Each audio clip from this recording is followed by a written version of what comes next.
y van a salir las leyes en esa dirección. Y después van a aparecer los que no tienen nada, que cortan la ruta, tiran cascote, prenden la cubierta, y entonces tienen que aparecer los subsidios, las becas, que se enganchen de la luz. Yo no digo que esto no es necesario, lo digo, no puede ser la única estrategia que uno tiene que tener. El problema es que esto ocupa toda la agenda, y cuando uno se pone a pensar, ¿qué pasa con la clase media? Que es aquella que necesita políticas de largo aliento.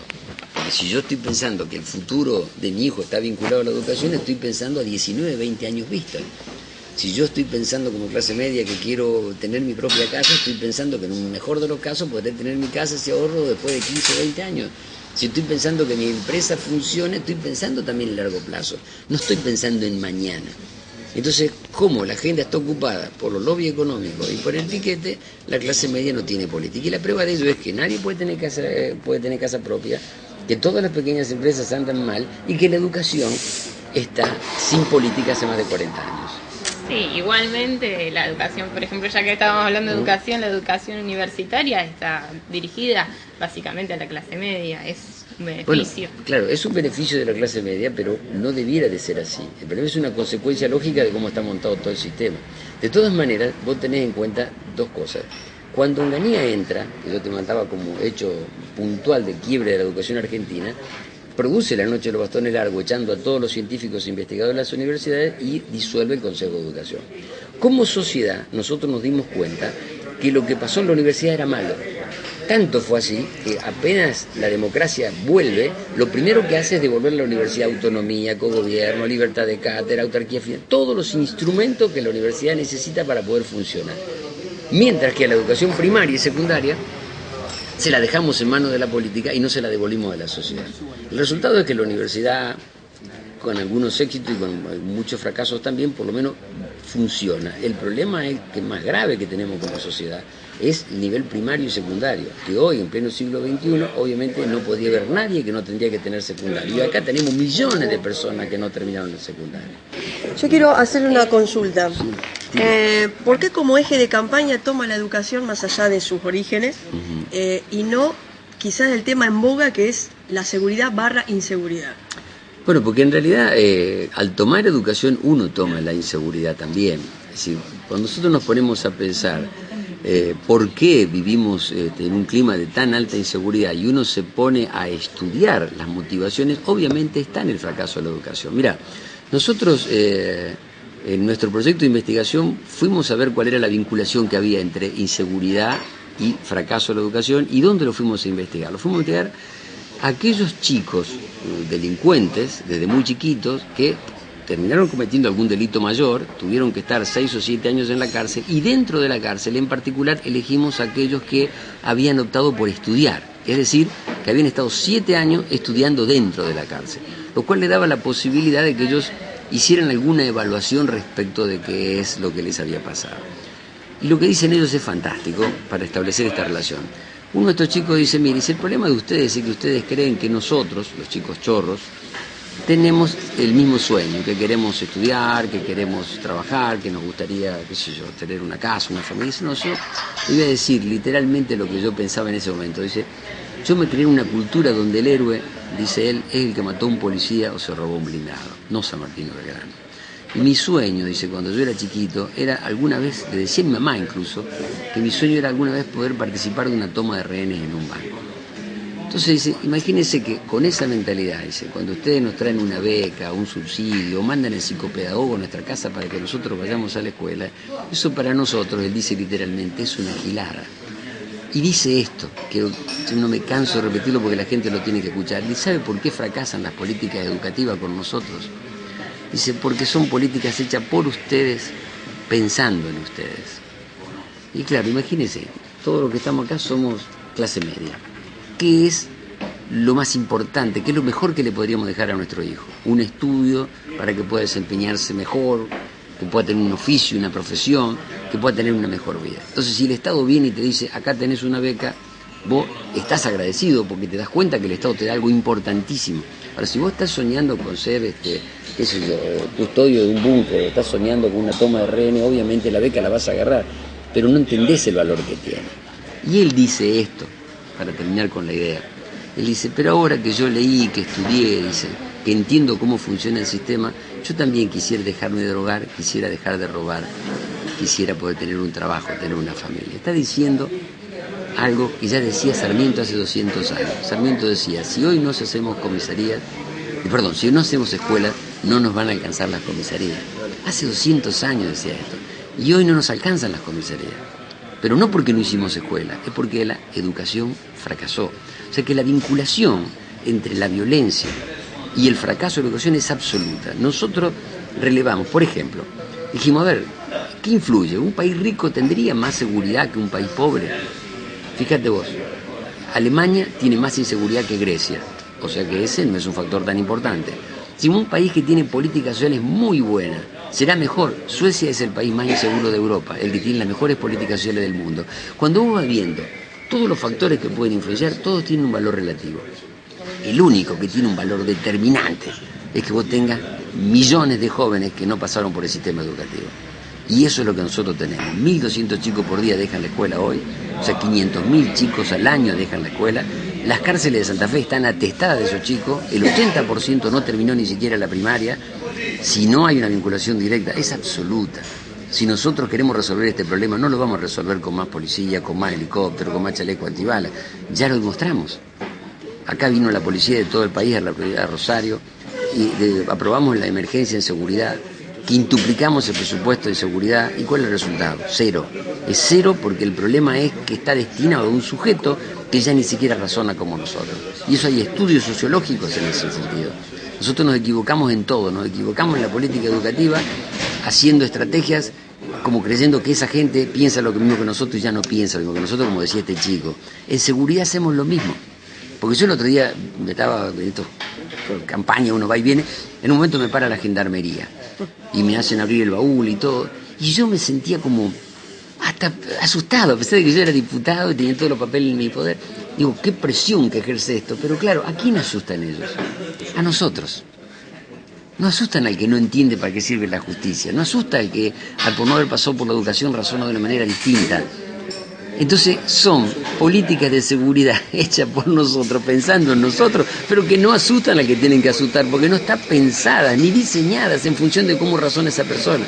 Y esa persona no razona igual que nosotros. Yo tengo 1000 anécdotas, lástima que los medios ahora no dan mucho tiempo, pero cuando yo fui diputado nacional, y esto te va a dar una pauta exacta, vino un proyecto de ley para endurecer las penas, y nosotros no sabíamos qué hacer.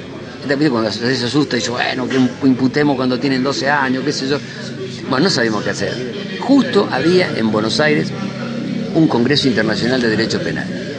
Y a alguien se le ocurrió con mucho criterio, ¿por qué no llamamos a estos tipos, que son los que más saben de derecho penal, que vengan a decirnos qué podemos hacer? Vinieron varios, pero yo te quiero contar uno. Vino en español, se paró delante nuestro y dijo, señor, esto que están haciendo no sirve para nada.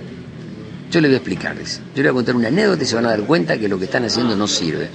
Cuando la Revolución Francesa, dice este español, se fue de madre, como dicen ellos, se descontroló y todos robaban y todos mataban y todos violaban, entonces dijeron, hay que poner orden.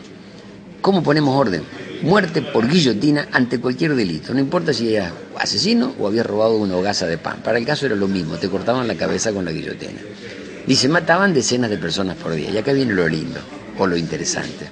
Dice, lo bárbaro era que cuando esa persona sin cabeza caía en el foso y el policía estaba en la plataforma a 1,5 metros de altura, había gente que entraba corriendo y le robaba las botas al muerto. Es inimaginable, vos estás viendo que lo acaban de matar por la misma razón que vos estás tratando de cometer. El tipo, que era muy vivo, nos miró y dijo, esto a usted le debe parecer imposible. Y sí, parece imposible. ¿Y se sabe por qué le parece imposible? No, ¿por qué? Porque usted fue a la escuela, dice. Si usted no hubiera ido nunca a la escuela, dice, y sobre todo en el caso de estas generaciones, que él no fue a la escuela, que el padre no fue a la escuela, y en algunos casos hasta el abuelo no fue a la escuela, dice, esa persona razona distinto. Esa persona piensa, a mí no me van a ver, si me ven corro ligero, si me siguen me escondo. Es decir, tiene un razonamiento que es lógico para él, pero es ilógico desde el punto de vista del riesgo que corre. Y eso es lo que te hace caer la ficha y decir, bueno, te robaron a 1,5 metros un policía, ¿cómo fue eso? Te robaron de día, te robaron cerca de la jefatura. Claro, porque esa persona no mide el riesgo. Y dijo otra cosa que es importante, porque a veces nos equivocamos como sociedad. Él dice, a veces se tiende a atribuir como una especie de motivo heroico. Es decir, este tipo no tiene nada que perder, entonces agarra y se juega. No, dice, no se equivoquen, dice, no existe, y esto es fantástico, no existe ser viviente en la tierra que no le tenga miedo a la muerte. Esa persona también le tiene miedo a la muerte. ¿Sabe Una cuestión instinto. Claro, ¿sabe cuál es el problema? Él cree que no le va a pasar nada. Entonces, si no hay una vinculación entre inseguridad y educación, es absoluta. Es absoluta. Aparte, la pobreza tiene que ver también con la inseguridad. Y nosotros no tenemos una estrategia para terminar con la pobreza, porque la única forma de terminar con la pobreza es capacitando a la gente. La gente que no está capacitada, así haya 1000 fábricas, no va a tener posibilidad de trabajar, porque no pueden hacer nada importante. Van a tener trabajos absolutamente precarios, van a vivir de un subsidio, van a generar una nueva familia pobre, con todo lo que significa. O sea que, como dice Sarmiento, todos los problemas son problemas de educación. En la ciudad de Casilda tenemos una alcaidía que tiene unas 6 plazas para menores. Esto fue creada antes de lo que fue creado el juzgado de menores, que desde el 2008 que está creado. El nuevo plan de la nueva construcción edilicia que tiene el gobierno socialista dispone unos 4,5 millones de pesos para todo lo que es la reconstrucción, pero ha dejado de lado las 6 plazas que tenía para menores. Es decir, en el nuevo proyecto no existen. ¿Cómo desde su lugar puede trabajar hoy y en el caso de volver a acceder a la banca, seguir trabajando? Porque estamos hablando de que el gobierno socialista está de alguna manera violando pactos internacionales, llámense las reglas de Beijing o el Tratado de Brasilia. No, obviamente, a veces uno lo que le ocurre es que por ahí ni se entera de que este tipo de cuestiones están ocurriendo, porque hay una dinámica compleja. Obviamente lo que vos me estás diciendo es una barbaridad. Tiene una explicación. La explicación de que en el fondo somos una sociedad autoritaria y creemos que lo único que sabemos somos los que tenemos la posibilidad de mandar. Es decir, yo siempre explico esto también para que la gente entienda. Nosotros hace 31 años que vivimos en democracia, pero en realidad no hace 31 años que vivimos en una democracia real, lo que vivimos es una democracia formal. Nosotros votamos y hacemos que alguien gane. Ahora, ese que gana, en vez de vivir como un demócrata, tratando de que todos los demás sectores intervengan en la construcción de las políticas, tener en cuenta la opinión de los demás, lo único que hace es imponer al resto de la sociedad, aunque tenga un voto más, todo lo que él cree que tiene que imponer. Y a partir de allí, claro, construye una realidad distinta, en donde nadie participa, cuando se desgasta y se tiene que ir porque pasó a ser minoría, la minoría de antes, que pasa a ser mayoría, está tan indignada con todo lo que no la dejaron participar que rompe todo lo que hizo la anterior y empieza de nuevo. Nosotros cíclicamente hacemos esto.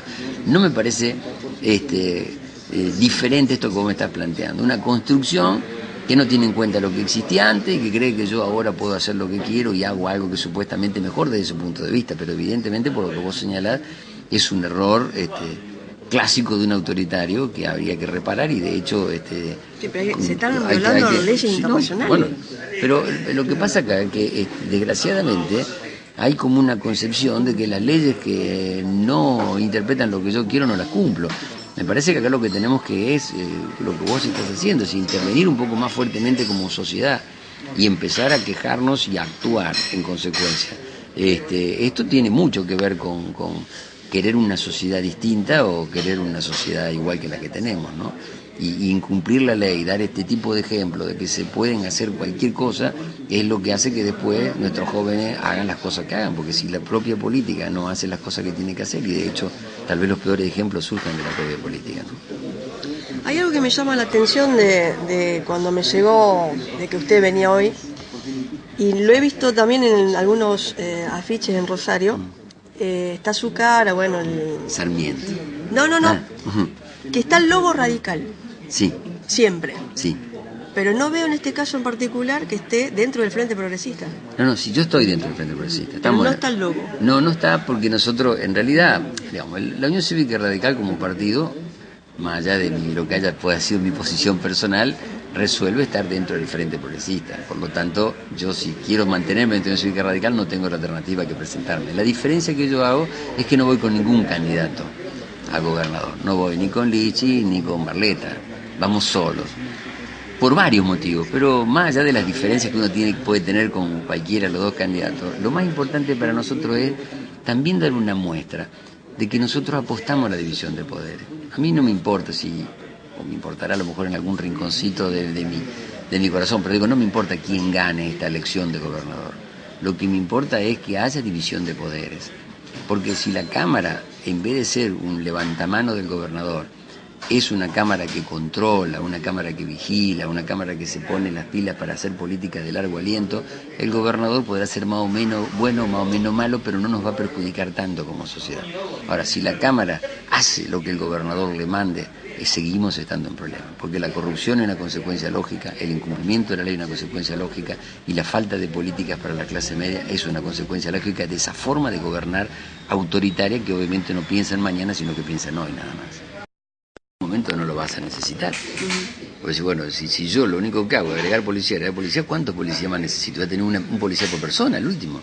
Y si yo tengo que tener una estrategia, si bueno, hoy tenemos un problema muy serio, se ha venido acumulando un montón de cosas malas, y cada vez más pobreza, cada vez más analfabeto, fracasa la educación, hay mucha violencia, bueno, hay que poner seguridad. Pero tenemos que pensar que esa seguridad va a durar un tiempo. Mientras tanto, tenemos que pensar cómo salimos de ese lugar. Sarmiento decía en algunas tantas cosas que decía respecto de estas cosas, decía, mire, si el proyecto educativo da resultado, toda la plata que hoy usamos en las cárceles, en los lugares que eventualmente se traten de rehabilitar a la gente, la podemos estar utilizando en industrias, en casas, en cosas lindas.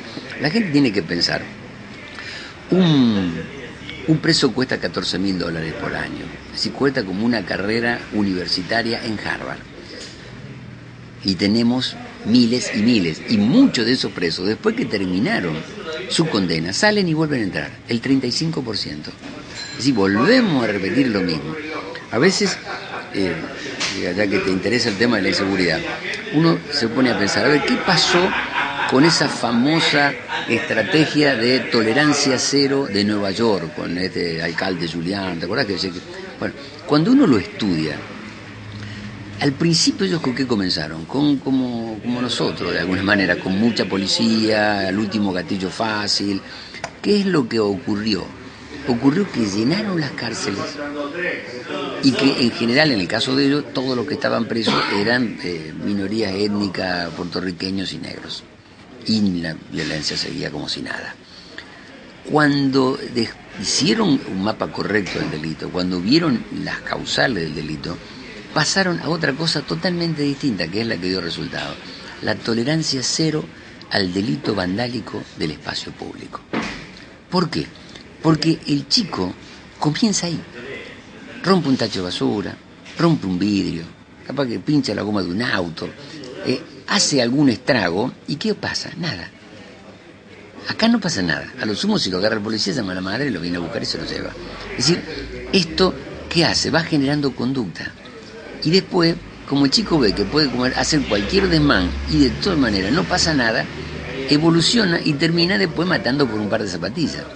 Es decir, más allá de que esto debiera resolverse profundamente de la educación y de raíz, de todas maneras, desde el punto de vista de la seguridad, una seguridad que también se basa en un modelo educativo, que el chico entienda de que hacer cosas que son incorrectas se paga, no que no hay ninguna pena por eso.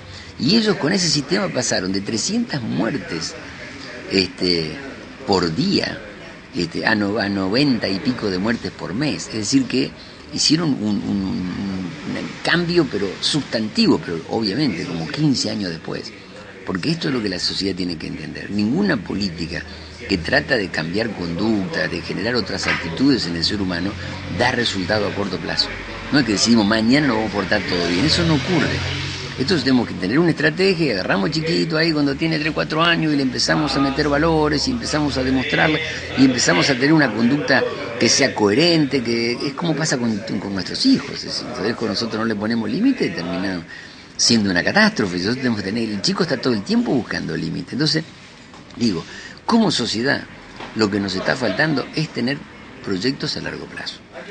Y los proyectos y tener políticas de Estado. No es que la educación del peronismo o del radicalismo es mejor que la del socialismo o viceversa. No, la educación tiene que ser una sola, es de la sociedad, no de los partidos políticos. La seguridad tiene que ser una sola. No es la seguridad peronista o la seguridad socialista, no, es la seguridad de la sociedad. Por no estar pensada desde ese lugar, fracasamos. Y hoy estamos en un punto en donde yo digo siempre, las crisis tienen algo bueno. ¿Qué es lo bueno de esta crisis? Que estamos tan mal que absolutamente nadie tiene calidad de vida, ni siquiera los que se beneficiaron con estos sistemas. porque la gente no es onza, dice, a la gente no la educan porque de esa manera la tienen cautiva, bla. Bueno, eso pudo haber sido hace unos años atrás, pero hoy hay tantos y piensan tan distinto que los que se benefician tampoco pueden vivir bien. Yo siempre digo, cuando me reúno con los empresarios, ¿de qué les sirve a ustedes tener plata si no tienen calidad de vida? Porque se compran el mejor auto, lo pueden secuestrar. Si su hijo va a bailar, capaz que no vuelve. Si están en un barrio privado, no importa cuánta alambre de púa y seguridad tenga, les entran. Entonces a ustedes no les vale de nada. No hay calidad de vida. ¿Por qué no prestan atención? Aparte de hacer negocios, que es lo de ustedes, ¿en qué pasa con la educación? ¿Cómo van a lograr que sus hijos puedan disfrutar de lo que ustedes hicieron?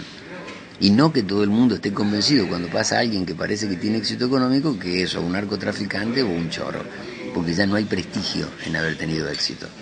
Entonces todas estas cosas, evidentemente, desde el único lugar donde se comienza a resolver es desde la educación. Después ya podemos empezar a tener diferencias, el hilado fino de qué modelo de sociedad queremos, pero primero partamos de un núcleo duro donde la convivencia, la cohesión entre los ciudadanos, la estrategia hacia el futuro sea más o menos la misma. Y después sí, pero no ahora. ¿Sabés cuál es el problema que nosotros tenemos? Es que para la década del 60 estas cosas estaban resueltas. Y nosotros habíamos entrado a discutir otras cosas que consideramos que eran más importantes.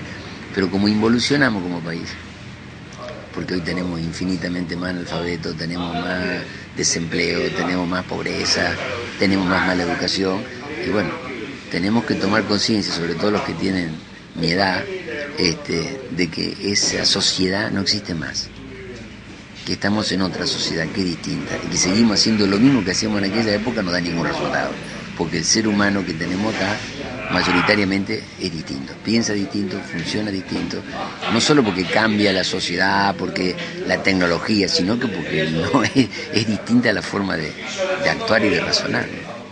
Hay otro problema que se está viendo acá en la provincia de Santa Fe, que a los menores que tienen problemas con la ley penal, o sea, en conflicto con la ley penal, no tienen centros ni abiertos ni semiabiertos para reinsertarse, para revincularse con la sociedad, con su propia familia.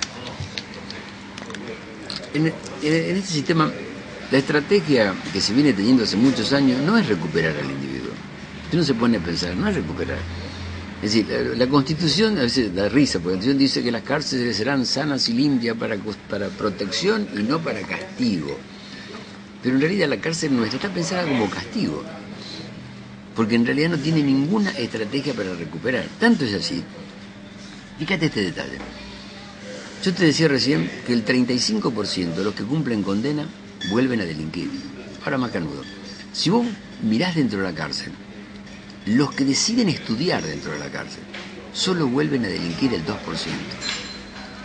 Ahora bien, nosotros tenemos un sistema loco, yo diría, el famoso garantismo, que dice, el preso que quiera estudiar hay que garantizarle que estudie. Ahora que no quiere estudiar, no estudia. No, ¿cómo bueno estudiar? Si vos tenés tu hijo y vos estás obligada a que haga la primaria y la secundaria, ¿por qué el que está preso no? Cuando el 80% ni siquiera la hizo.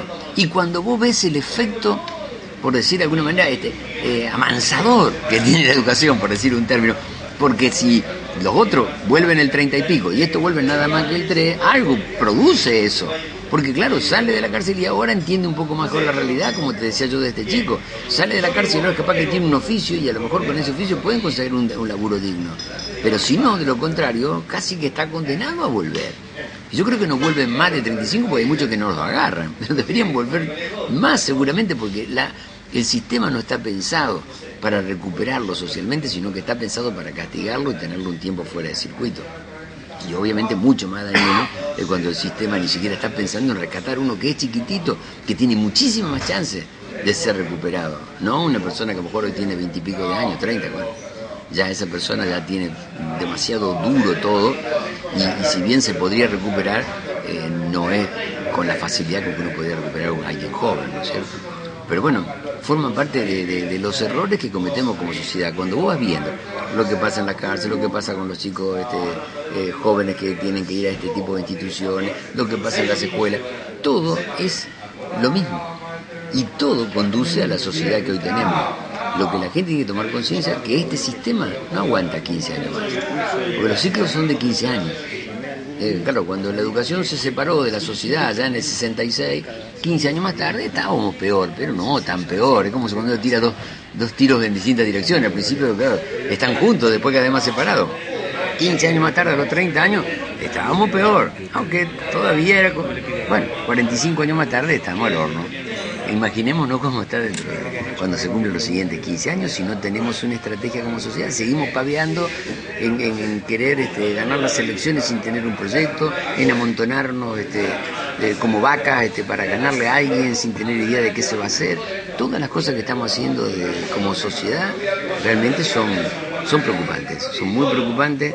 Y entonces, bueno, nosotros dijimos, vamos a gastar toda la pólvora que tengamos en meter la idea que va a ser como la educación, no va a aprender enseguida, seguramente ahora haremos algo que puede ser un poquito mejor que la otra vez, pero seguirá creciendo en la medida en que la sociedad vaya tomando conciencia. Pero tarde o temprano como sociedad, si no rescatamos nuestro futuro, haciéndonos cargo de la educación, sacándole a la política, yo soy político, pero yo sé que la política no tiene que tener la educación en su poder. La política está demasiado pensada en el corto plazo. No está pensando en 2 o 3 años vista, no está pensando en 15 o 20 años. Y la educación hay que pensarla en esos términos. No tener la tentación de usar la cartera educativa para hacerle escuela a un senador para que gane las elecciones. No pensar en que vamos a poner mucho presupuesto en educación, después lo ejecutamos y la plata la gastamos en política. No, esto es terrible, esto es no tener en cuenta que todos tenemos que vivir en esta sociedad. No importa quiénes sean los que coyunturalmente se beneficien con estas porquerías.